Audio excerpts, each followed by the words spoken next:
everyone. I hope you're doing well. I wanted to share another video from our lovely trip to a beautiful spot in southern India. Sometimes the journey is what makes the destination special. Winding coastal roads, the sounds of the sea growing louder. This is Murudeshwar, where slowing down lets you truly appreciate the moments. Nestled on the coast of Arabian Sea in North Karnataka, India, this town offers a captivating scene. I won't delve into much detail, but I hope you will enjoy exploring this beautiful destination.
From peaceful drives to endless skies and laughter by the sea, Murudeshwar gave us more than just beautiful views.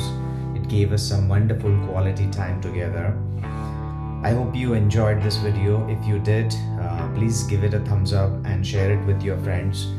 I'm planning to make another video soon. This time it will be about the history of the Murudeshwar temple and the world's third tallest Shiva statue that is there in Murudeshwar. So keep an eye on it and see you next time. Thank you so much. Take care.